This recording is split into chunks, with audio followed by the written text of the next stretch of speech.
오늘 우리에게 주신 하나님의 말씀을 봉독합니다. 로마서 6장 15절부터 23절까지 말씀입니다.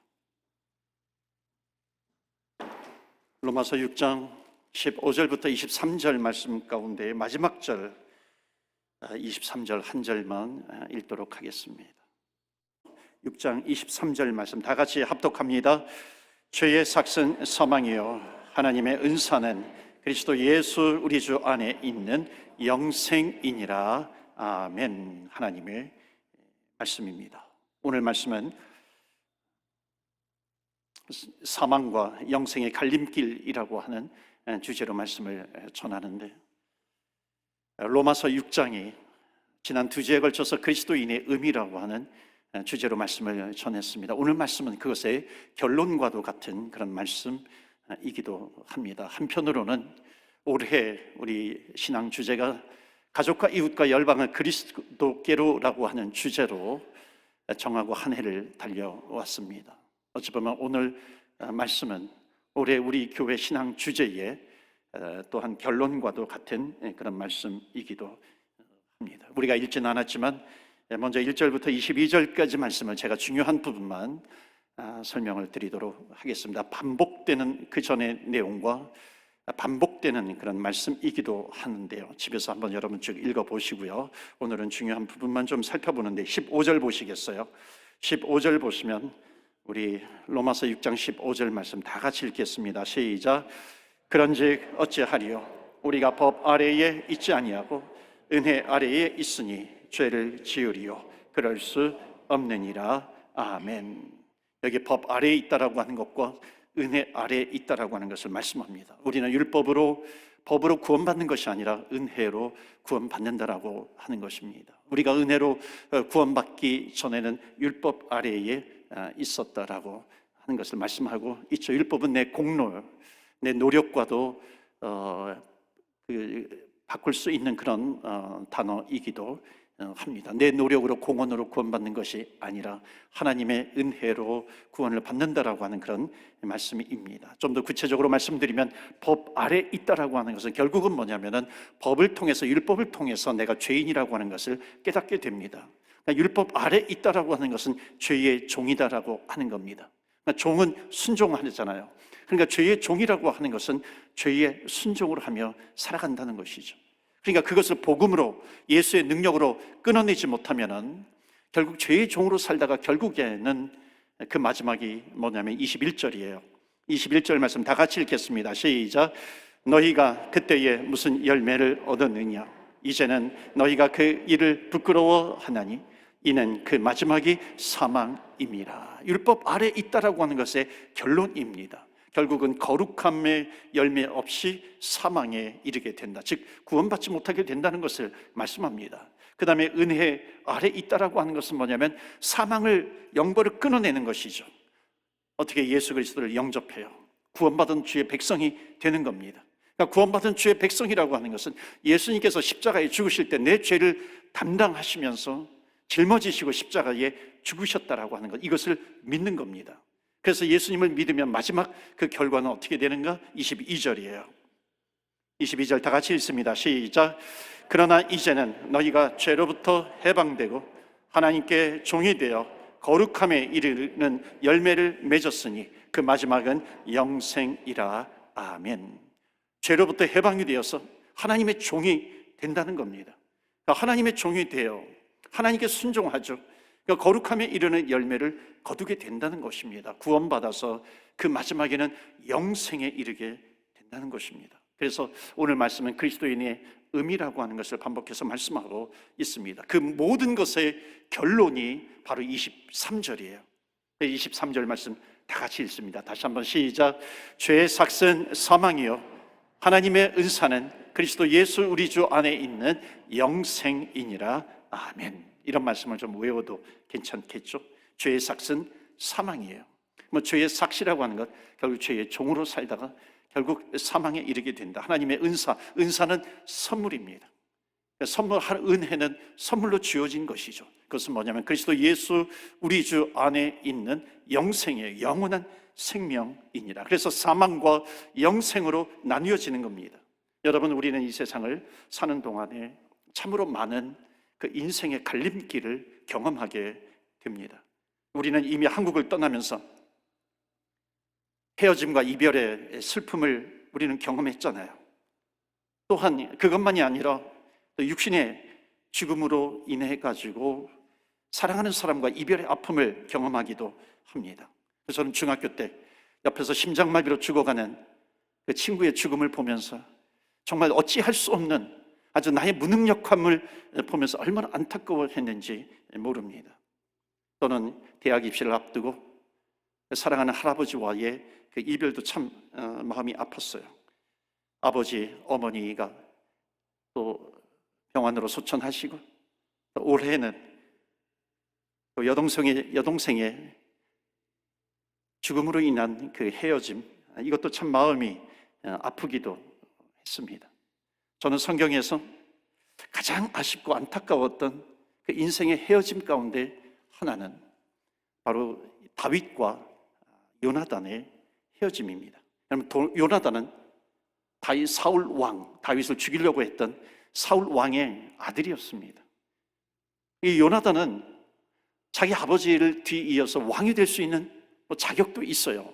전쟁에도 능하기도 했습니다. 그런데 하나님의 뜻이 내가 아니라 이 다윗에게 있다라고 하는 것을 알고서 그 이후부터는 목숨을 다해서 이 친구 다윗을 돕게 됩니다. 그런데 하나님께서는 이들을 갈라쓰게 해요. 이별하게 합니다. 하나님께서 전쟁터에서 조나단을 청춘의 나이에 죽게 하십니다. 사무엘하 20장에 보면은 그때 다윗은 도피하며 다니고 있었는데 전쟁에서 자기 사랑하는 친구 요나단이 죽었다라고 하는 그런 소식을 듣고서 그 비보를 듣고 조가를 씁니다. 그 내용 가운데 이런 내용이 있어요. 나를 향한 조나단의 사랑, 그대가 나를 사랑함이 이 세상의 어떤 여인의 사랑보다도 승하도다. 그렇게 고백을 합니다. 저는 참 이 모습을 보면서 참 마음이 아팠어요. 왜냐하면 이렇게 사랑하는 관계가 왜 헤어져야만 할 수밖에 없는가? 그것도 비참하게. 요나단은 젊어서 같지만은 그러나 그 다윗의 마음속에 평생 그 사랑하는 마음이 있습니다. 그래서 왕이 된 이후에도 자기를 사랑했던 그 요나단의 그 사랑을 잊을 수가 없는 거죠. 여러분, 이 헤어짐은요 정말 아쉽잖아요. 이 헤어짐은 너무나도 슬프잖아요. 어찌 보면 상당히 안타까운 그런 헤어짐입니다. 그런데 저는 그것 때문에 너무나도 많이 아파하지 않을 수가 있다고 생각을 합니다. 너무 슬퍼하지 않을 수 있다고 생각을 합니다. 왜냐하면 이들은 천국에서 다시 만날 수 있기 때문에 그렇습니다. 조금 그 마음 아픈 것을 가지고 가다 보면 다시 만나게 되는 거죠. 또 성경에서 슬픈 헤어짐 가운데 하나가 빌립 집사님과 이디오피아 왕의 신하와의 만남입니다. 이디오피아 여왕의 신하가 예루살렘 절기 때 와가지고 종교성에 있는 사람인데 돌아가다가 그 성경을 읽게 됩니다. 이사야서를 수레해서 읽게 되는데 무슨 뜻인지 몰라요.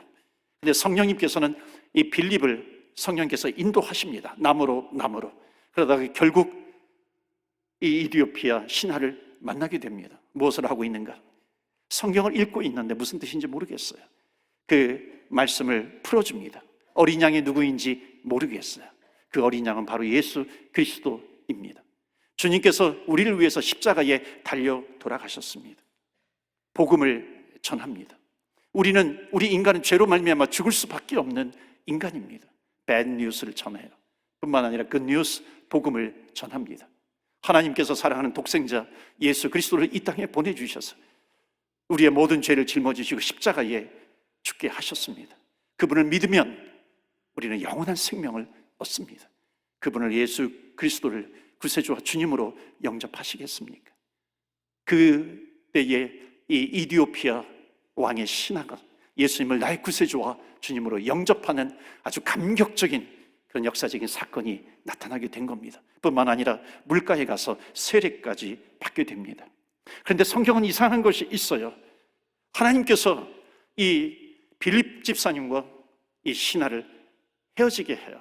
하나님께서 호련히 이 빌립 집사님을 다른 데로 데려가십니다. 여러분, 우리는 가족도 있고 친한 친구도 있고 그렇지만요, 정말 잊을 수 없는 그런 사람이 누구냐면 나에게 복음을 전해주고 예수의 생명을 전해주고 예수님을 만나고 구원받게 해준 그 통로의 역할을 한 사람은 절대로 잊을 수가 없습니다. 이디오피아 왕의 내신은 이 빌립과 더욱 관계를 갖고 싶었어요. 그런데 그들은 헤어집니다. 빌립 집사님도 마찬가지이죠.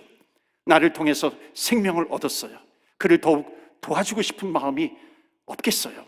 계속해서 교제하고 싶은 마음이 있는 거죠. 그런데 성령님께서는 두 사람을 가르신 겁니다. 헤어지게 하셨어요. 어찌 보면 이들의 헤어짐은 너무나도 마음이 아프지만은 성령님께서 주신 마음이 있습니다. 그것은 뭐냐면 너무 아파할 필요가 없다는 거예요. 왜냐하면 두 사람은 잠시 헤어지는 거랍니다. 잠시 헤어진 것이고 이들은 영원한 천국에서 반드시 이들은 만나게 될 것이다.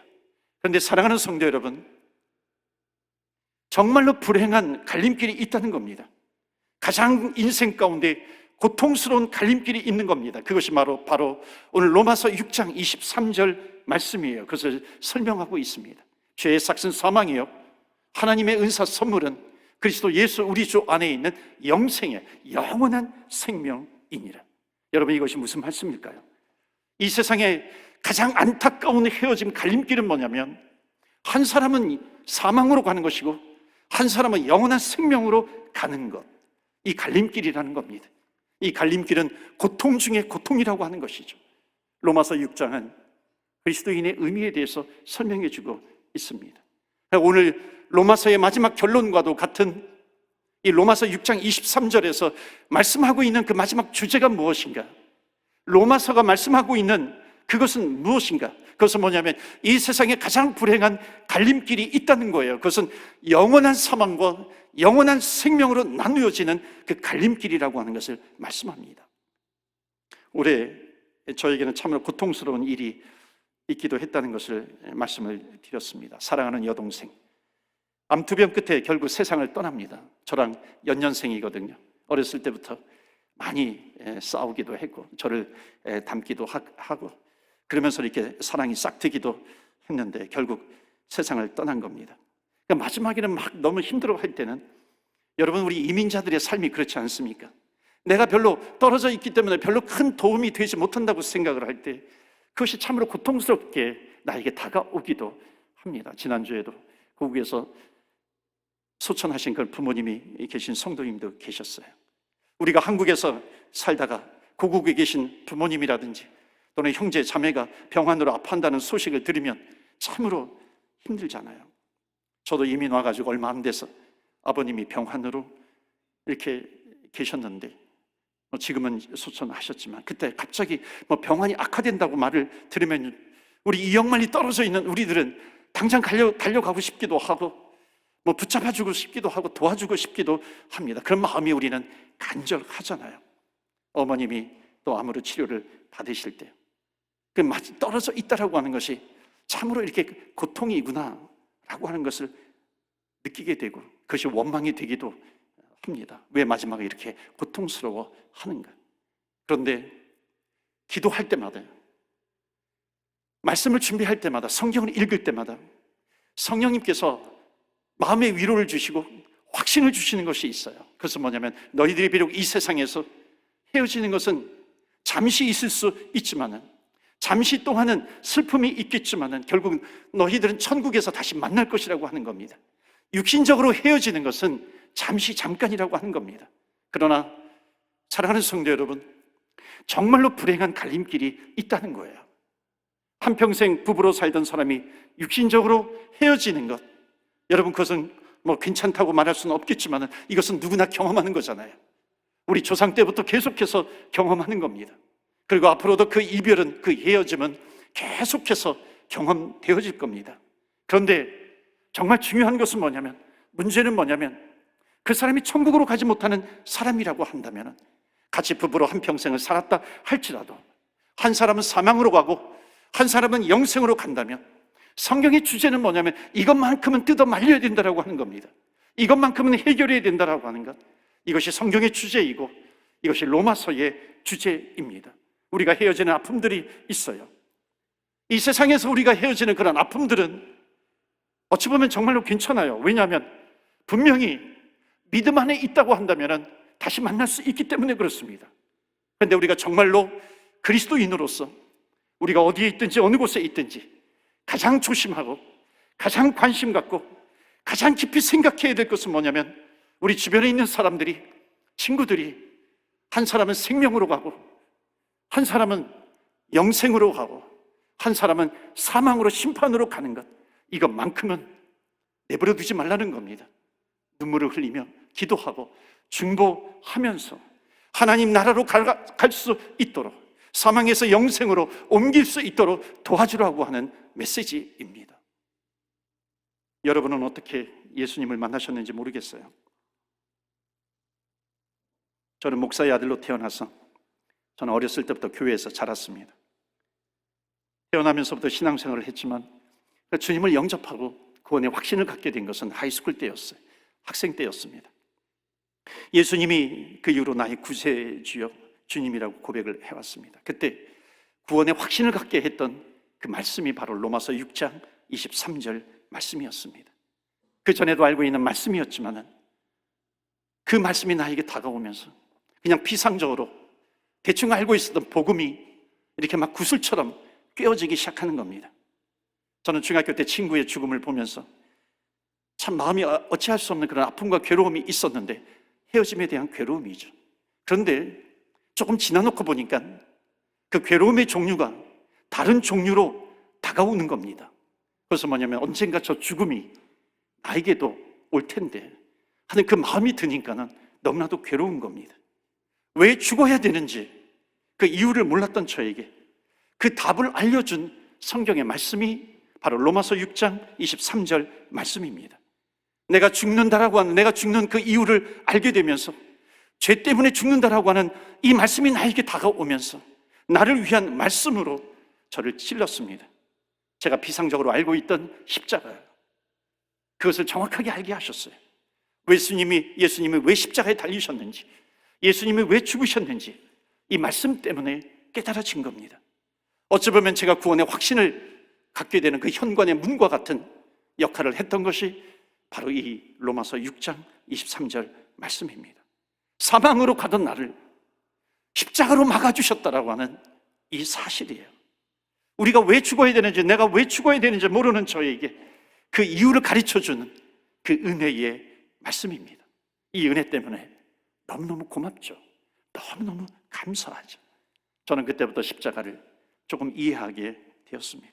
사망으로 가던 내가 예수님의 십자가의 의미를 알고 그 구원의 확신을 갖고 이제는 다시는 뒤를 돌아볼 수 없는 겁니다. 과거로 돌아갈 수 없는 것이죠. 이제는 사망의 자리에서 생명의 자리로 옮겨진 이후에 다시는 사망의 자리로 돌아갈 수 없다라고 하는 것을 깨닫게 되었습니다. 저는 예수님의 사랑을 학생 때 깨닫고 그때부터 오늘까지 주님을 향해서 걸어왔습니다. 누구나 마찬가지이지만 구원받았음에도 불구하고 쓰러진 적이 한두 번이 아니었습니다. 여전히 죄를 짓는 내 모습을 보고 여전히 방황하는 내 모습을 보면서 절망했던 적도 수없이 많았습니다. 그러나 아무리 많이 쓰러져도, 아무리 많이 넘어져도 나는 더 이상 사망의 종로로 타는 자리에 있지 않게 된다라고 하는 그 사실을 주님은 조용히 찾아오셔서 십자가로 말씀해 주셨고, 내가 쓰러질 때마다, 내가 나를 버리고 싶고 내가 나를 포기하고 싶을 때마다 그분은 나를 버리지 않으셨다라고 하는 것, 그것을 계속해서 주님은 다가오셔서 말씀해 주셨습니다. 과거에 짓는 죄는 내가 사망으로 달려가는 그런 죄이지만 이제는 예수님을 만나고 구원받은 하나님의 자녀가 된 이후에, 그때는 내가 아무도 없는 곳에서 내가 죄를 짓는다 할지라도 그 죄는 십자가 앞에서 짓는 죄라고 하는 것을 하나님은 깨닫게 해주셨고, 그렇기 때문에 다시 주님 앞에 나오게 하시고 하나님께서 다시 나를 붙들어 주셔서 기어코 주님을 예배하는 자리에 앉히시고 마시는 그 하나님 아버지의 마음, 다시 주님의 자녀로 살아갈 수 있도록 해주시는 그 은혜, 그것을 날마다 깨닫게 주신 겁니다. 사실은요, 사망에 이르지 않는다라고 하는 것을 알기 때문에 그분이 나를 위해서 죽으셨다라고 하는 것을 내가 죄를 지을 때마다 하나님 더욱 나에게 다가오셔서 말씀해 주시고 그것 때문에 마음이 더욱 아픈 겁니다. 여러분, 우리는 회개하고 그리고 또 쓰러지지 않습니까? 회개할지라도 우리는 반드시 회개해야죠. 내 죄에 대해서는. 그런데 또 쓰러지고 또 쓰러집니다. 그런데 언제나 주님은 구원받은 하나님의 백성들은 십자가로 만나 주신다라고 하는 겁니다. 나를 때리지 않으시고 당신의 그 피 묻은 십자가만을 묵묵히 보여주실 때가 한두 번이 아닙니다. 그러면 그럴수록 깨닫는 것은 하나님의 은혜입니다. 은혜를 깨달을수록 나는 죄를 향해서 달려가기보다는 내가 부족하지만, 때로는 내가 모자라지만 주님을 향해서 달려가고 싶은 그 마음과 열정은 계속해서 생겨나는 겁니다. 어찌 보면 주님께서 징계의 회초리를 드실 때도 있죠. 그러나 그때 깨닫는 것은 뭐냐면 그것은 아픔이 아니라 그리스도의 사랑이라고 하는 것을 하나님은 계속해서 깨닫게 하십니다. 여러분, 다윗은 큰 죄를 지었던 적이 있어요. 간음죄를 지었고 그 이후에는 정확하게 살인 교사죄까지 짓습니다. 그 이후에 성경에 보면 그 아들의 죽음에 대해서 말씀하고 있습니다. 성경은 이렇게 말해요. 우리아의 아내 밧세바로부터 낳은 아들을 하나님께서 데려가신 거예요. 그 아들이 아플 때 다윗의 마음이 얼마나 아팠겠어요. 그때 다윗은 그 아들을 살려달라고 계속해서 살려달라고 기도합니다. 그런데 하나님은 데려가셔요. 저는 그 모습을 보면서 참 마음이 아팠습니다. 자기 아들, 부모는 그렇지 않습니까? 자기 아들이 아프면요, 자기 자녀가 아프면 그 자녀의 고통보다도 더 고통스러운 것이 바로 부모님의 마음입니다. 다윗의 마음이 참으로 아팠겠구나. 그때 성령님께서 깨닫게 해주신 것이 있어요. 그 아들의 아픔을 보면서, 죽음을 보면서 더욱 아파하는 그 아버지 다윗보다도 더 아파하시는 분이 있다. 그분이 바로 우리의 하나님 아버지이세요. 성령님이세요. 우리가 때로는 죄로 넘어지기도 합니다. 그러나 죄 아래 있지 않고 법 아래 있지 않고 은혜 아래 있는 사람은 반드시 깨닫는 것은 뭐냐면 내가 죄를 지을 때 나보다도 더 아파하시는 하나님 아버지가 있다는 겁니다. 그 하나님 아버지 성령님께서 나와 함께 하시기 때문에 그때는 계속해서 다시 한번 주께로 돌아와서 주님의 손에 붙잡혀서 내가 주님을 위해서 평생을 살겠습니다. 다시 한번 각오하고 주님 앞에 무릎 꿇고 주님 앞에 엎드려 기도하는 주의 은혜의 백성, 은혜의 자녀로 하나님께서 삼아 주신다는 겁니다. 사랑하는 성도 여러분, 모든 사람에게는 갈림길이 있어요. 인생의 갈림길이 있습니다. 여러분, 믿는 사람끼리 또는 성도끼리 헤어지는 것은요, 사랑하는 가족과 헤어지는 것은 그래도 괜찮아요. 왜냐하면 한번 울고 한번 아파하고 쓰라린 가슴을 가지고 살다 보면은 언젠가는 만나게 됩니다. 근데 성경에서 말씀하고 있는 것은 뭐냐면 한평생 같이 살았다 할지라도 한 사람은 사망으로 가고 한 사람은 영생으로 가고 생명으로 가고 이것만큼은 뜯어 말려야 한다는 겁니다. 지금도 우리 주변에는 사망으로 가는 사람이 있고 밴쿠버에 죽어가는 수많은 영혼들이 있는데 너희들은 사사로운 감정 때문에 우는 것이 아니라 정말 눈물을 흘리면서 중보하면서 기도해야 될 것은 지금도 여전히 벌어지고 있는 그 인생의 갈림길에서 사망으로 달려가고 있는 그 영혼들, 그 사망에서 생명으로 옮기는 일, 이것이 바로 교회가 해야 될 일이고 우리 교회는 로마서 6장 23절의 말씀을 붙들고 사망을 향해서 가는 영혼들이 생명으로 옮겨지는 이 일에 귀하게 쓰임받는 우리 주님의 몸된 교회가 되시기를 주 예수 그리스도 이름으로 축원합니다. 아멘. 우리 자리에서 일어나셔서 찬송가 309장 찬송하겠습니다.